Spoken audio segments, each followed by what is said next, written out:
네, 삼촌 여러분 안녕하세요. 순장 노은택입니다. 만나서 반갑습니다. 오늘도 비듬의 모임을 진행하도록 하겠습니다. 네, 기도하겠습니다. 좋으신 하나님 아버지 감사합니다. 사랑과 은혜가 충만하신 하나님의 은혜로 오늘도 이렇게 비듬의 모임을 진행합니다. 네, 순장이 저를 기억하여 주셨고, 네, 자꾸 이 업로드가 늦어지고 있는데, 네, 다시 다음부터는 꼭 제 시간에 업로드를 할 수 있는 순장이 될 수 있도록 도와주셨고, 우리 또한 이렇게 비대면 순모임에 참석하는 모든 순원들의 마음을 헤아려 주시사, 비록 많은 순원들이 많이 참여를 하고 있지는 않지만, 그 순원들의 한 사람 한 사람을 다 기억하여 주셨고, 안 참여하고 있는 친구들이 있다면 이번 이 기회를 통해서 하나님께서 역사하심을 통해 다시 한번 더 재참여할 수 있는 기회가 될 수 있도록 도와주시옵소서. 더불어 오늘은 하나님을 닮은 일꾼이라는 주제로서 진행을 합니다. 어떤 내용을 볼지 기대가 됩니다. 하나님의 말씀을 통해 우리가 다시 한번 더 나아가길 원하며 주님과 소통하기를 원하며 주님께 나아가길 원합니다. 감사드립니다. 이 모든 말씀은 예수님의 이름으로 기도드립니다. 아멘. 네, 그렇습니다. 모든 사람들이 다 참여해 주시기를 바라는 마음에서, 그리고 더불어 제가 지금 현재 시각, 네, 2시 54분이네요. 그것도 화요일 6월 1일입니다. 여러분, 6월이에요. 벌써 반년이 지나갔네요. 왜 이런지 모르겠어요. 네, 죄송합니다. 네, 오늘은 고린도전서 3과가 아니죠. 19과네요. 19과 하나님을 닮은 일꾼, 구원공과에 대해서 진행을 할 겁니다. 오늘의 본문은 고린도전서 3장 1절에서 23절입니다. 자, 전체적으로 읽으셨다고 생각하고 바로 진행할게요. 그렇습니다. 오늘의 내용은 이렇게 진행이 될 겁니다. 지난주가 똑같죠? 네. 자, 들어가게 한번 읽어볼까요? 고린도 교회 성도들은 영적으로 어린아이 수준에 머물러 있습니다. 육신에 속한 자로 살고 있는 그들 속에서는 성숙한 모습을 찾기 어렵습니다. 그들의 미성숙은 바울을 좋아하는 이들과 아볼로를 따르는 이들이 서로 용납하지 못하였고 심지어 서로 시기하고 다투기까지 하였습니다. 분열된 교회의 모습을 하나인 것을 인식시켜주고자 하는 것이 바울의 마음이었습니다. 라고 이야기가 나옵니다. 들어가기 내용만 봐서도 우리는 알 수 있어요. 고린도 교회 성도들이 서로 팔을 나누어서 싸우는 거죠. 아, 우리 아볼로 선생님이 더 좋아, 우리 바울 선생님이 더 좋아하면서 이야기를 하는 거예요. 근데 이거는 솔직히 말씀드리면 교회 안에서도 나오는 정말 안타까운 현상인 것 같아요. 네, 본문에서 들어가도록 하겠습니다. 오늘의 암송 말씀은 고린도전서 3장 9절입니다. 한번 읽어볼까요? 우리는 하나님의 동역자들이요 너희는 하나님의 밭이요 하나님의 집이니라. 네, 그렇습니다. 이거는 본문을 통해서 우리가 한번 알아보도록 볼게요. 자, 본문 해설 한번 알아볼게요. 자, 일단 고린도 교회의 교인들 같은 경우는 어떤 사람들이냐? 바울은 뭐라 부르느냐? 그들을 미성숙한 육적인 그리스도인이다. 그냥 세상에 속한 육신의 그리스도인이다 라고 하는 거예요. 근데 그 육신의 그리스도인인데도 지식적으로도 아무런 문제가 있고 더불어 성숙하지 못한 사람이다 라고 바울은 칭하고 있는 거예요. 일단 1절에서 4절에 있는 내용을 보면 교회를 분열시키는 자들이 생겨요. 근데 이 분쟁이 일어나는데 결국엔 이것은 무엇을 뜻하는 거냐면 영적인 미성숙을 뜻하는 겁니다. 영적인 미성숙이 교회를 하나로 만들지 못하고 오히려 싸움을 만들고 서로 문제를 일으키는 거죠. 근데 이 교인들이 교인들이 교회에서 보여야 하는 태도와 행동에 대해서 다음과 같이 얘기를 하는데, 먼저 6절에서 9절 같은 경우는 세 가지의 예화와 식물을 통해서 이야기를 하고 있어요. 그리고 10절에서 15절은 건축에 관련된 이야기를 하고 있고요. 16, 17절은 정말 중요한 성전에 대한 이야기를 하고 있습니다. 근데 결국에는 이 내용은 무엇이냐면 바울이 하고 싶은 말은 이거예요. 어리석음을 물리치고 하나님의 지혜를 품어라. 그 다음 18절에서 23절에 있는 내용을 다시 한번 더 요약해 본다면 이 분쟁이 해결해야지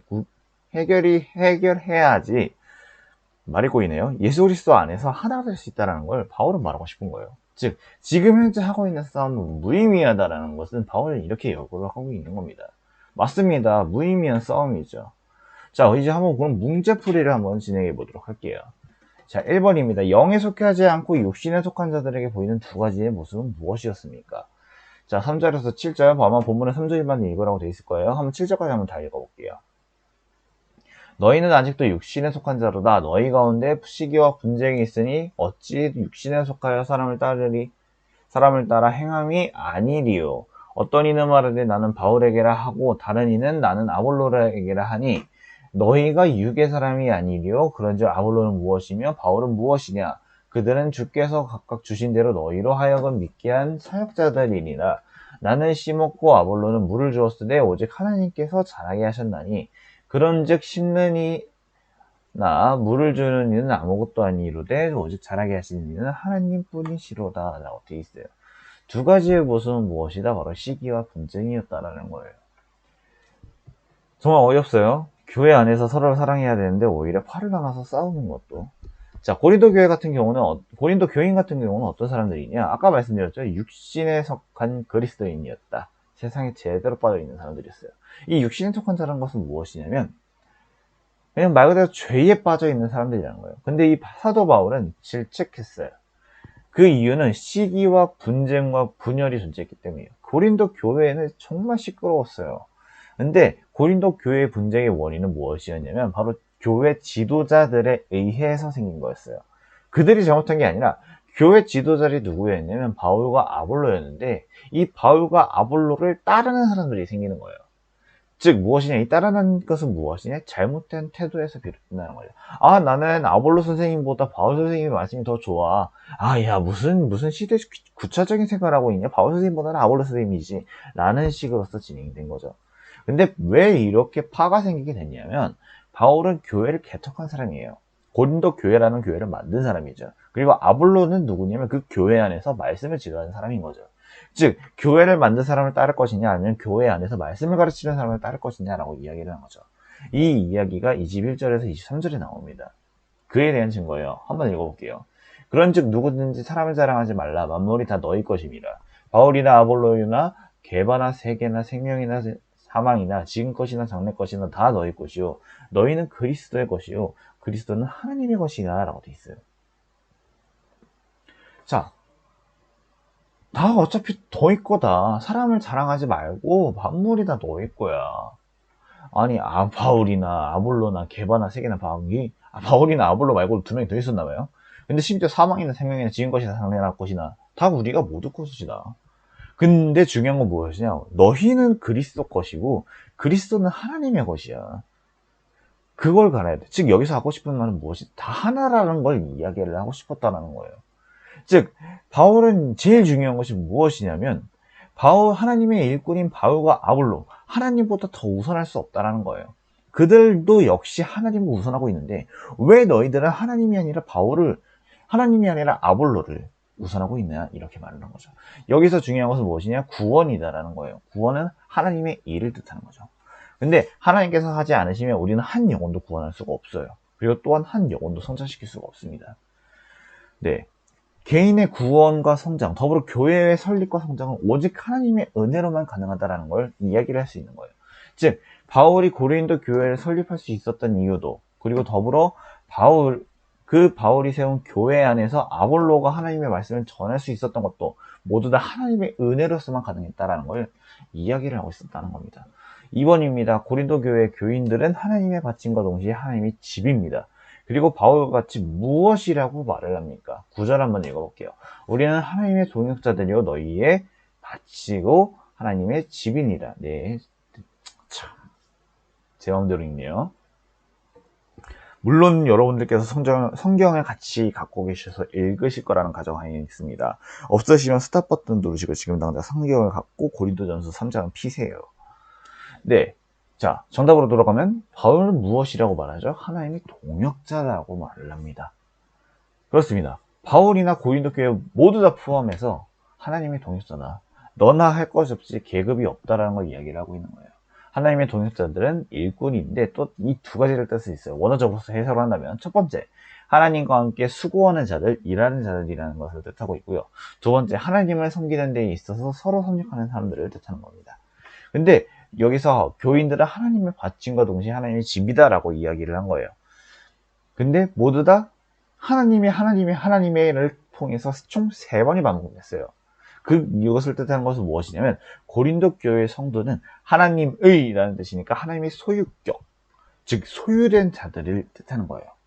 여기서 성도는 하나님을 위한 고귀한 존재를 뜻하는 거고 사역자와 함께 동역해야 할 자임을 명시하는 겁니다. 우리의 정체성은 그리스도를 믿으면서 각자에게 주어진 은사 우리 한번 배운 적 있죠? 다시 영상 보세요. 네. 그리스도의 교회로 세워나가는 하나님의 동역자들임을 여러분들께서는 기억하셔야 되는 겁니다. 3번입니다. 사도 바울은 고린도 교회 성도들을 향해 알지 못하는 두 가지의 이야기를 합니다. 그 두 가지는 무엇입니까? 일단 16절 한번 읽어보자. 너희는 너희가 하나님의 성적인 것과 하나님의 성령이 너희 안에 계시는 것을 알지 못하느냐. 고린도전서 6장 19절.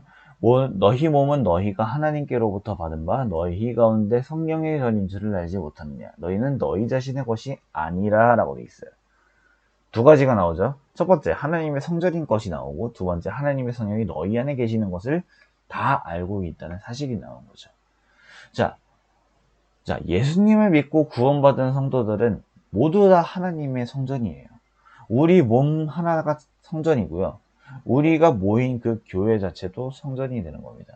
하나님의 성전이라고 부른 성전인데 성진이라고 저희 오타가 냈네요. 죄송합니다. 성전이라고 부르는 이유는 무엇이냐면 우리 속에 하나님의 성령이 거하시기 때문이에요. 우리 아까 읽었죠? 하나님의 성령의 전인 줄을 알지 못하니, 근데 그 앞에 하나님께로부터 받은 바라고 되어 있어요. 자, 근데 그래서 교회는 하나님의 성전인 게 이유가 여기 있는 겁니다.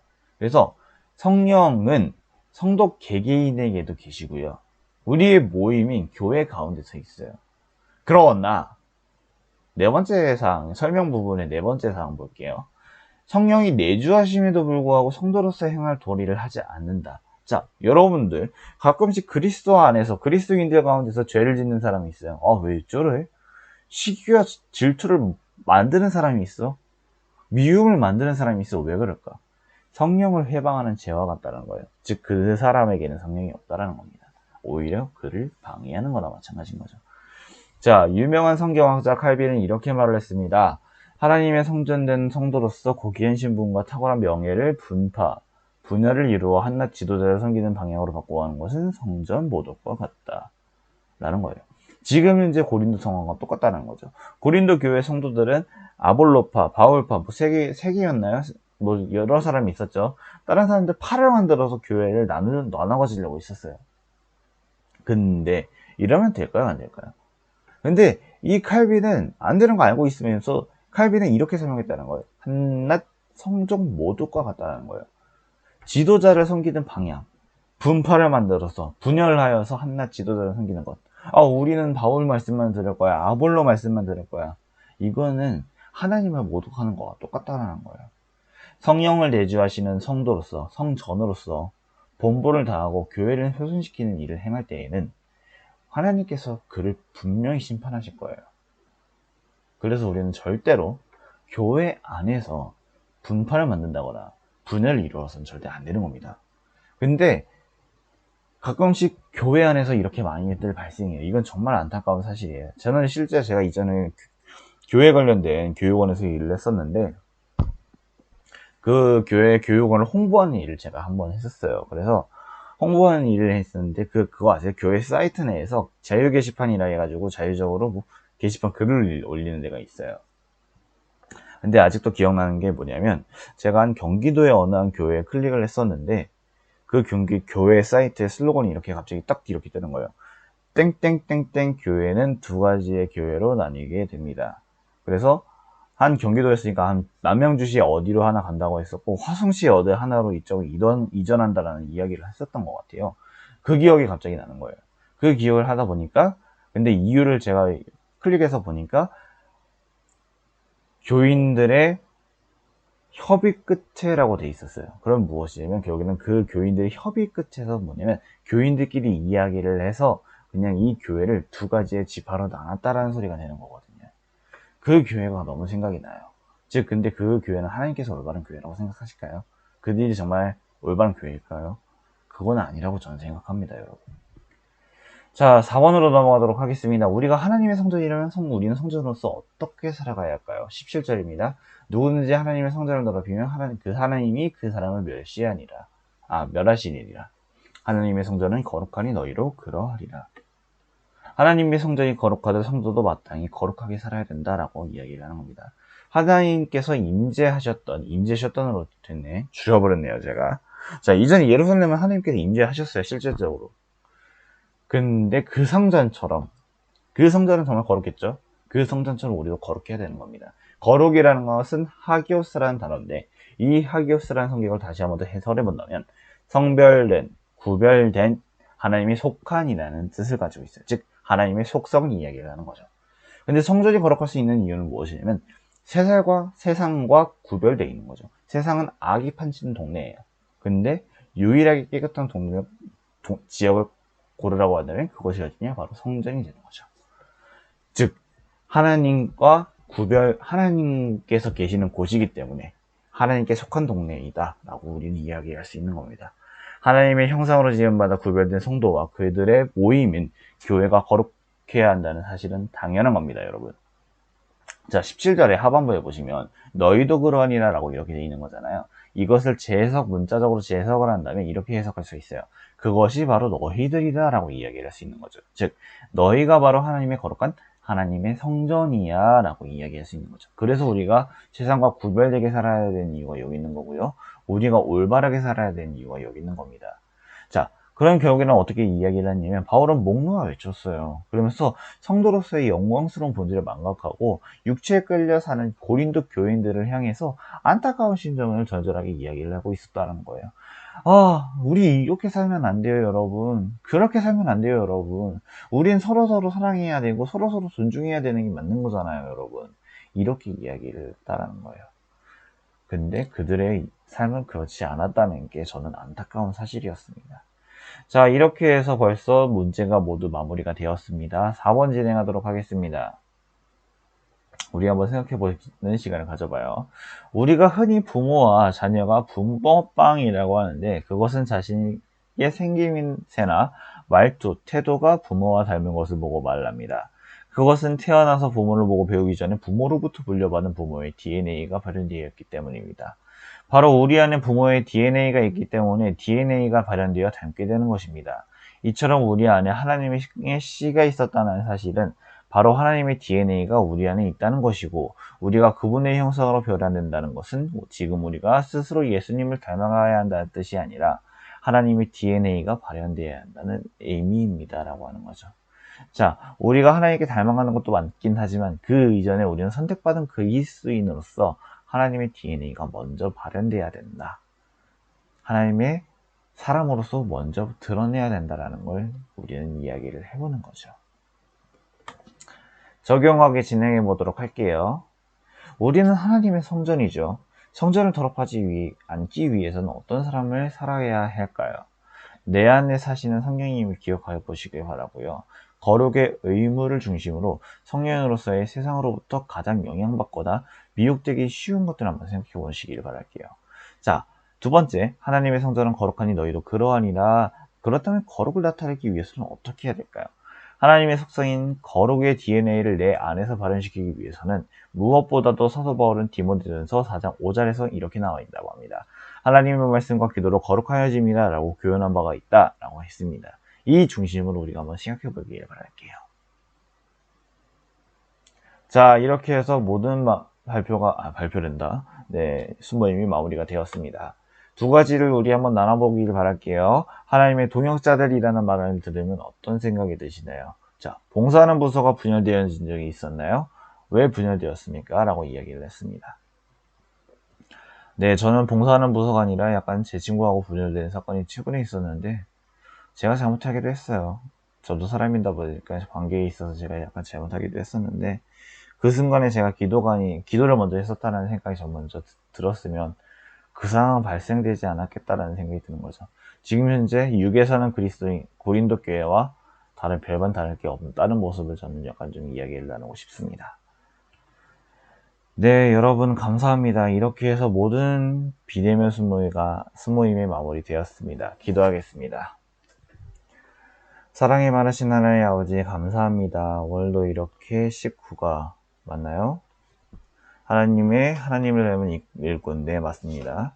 하나님의 일꾼을 닮은 이야기로서 네 순모임을 진행하였습니다. 주님, 우린 너무나도 부족함을 다시 한번 더 깨달았습니다. 주님, 우리는 하나님의 말씀을 들으면서 하나님의 말씀을 따른다는 참된 그리스도인으로서 살아가는데 그것이 과연 몸과 마음을 다해서 살아가는 것이 아니라 정말 입으로서만 살지는 않았는지 다시 한번 더 고백해 봅니다.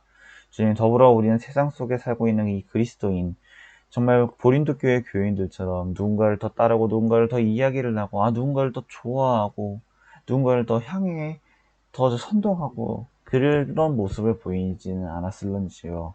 더불어 하나님을 따르고 믿는 사람으로서의 믿음의 연약한 모습을 보이지는 않았을런지 다시 한번 더 생각해 본 시간을 갖게 됩니다. 주님, 너무나도 연약한 저희 자신을 다시 한번 더 돌아볼 수 있도록 도와주셨고, 주님, 이 말씀을 통해서 하나님께서 주시는 이 순모임을 통해서 우리가 다시 한번 더 한 주간 살아가기를 원합니다. 주님, 우리의 잘못을 깨닫기를 원하고 우리가 두 번 다시 그 죄를 짓지 않을 수 있도록 도와주실 걸 비싸고 감사드리며, 우리를 와 함께 동행하시는 예수님을 기억하길 바랍니다. 주님, 이 모든 말씀 우리를 위해 죽으시고 우리를 위해 다시 부활하신 예수님의 이름으로 기도드립니다. 아멘. 여러분, 다음 주에 만나요.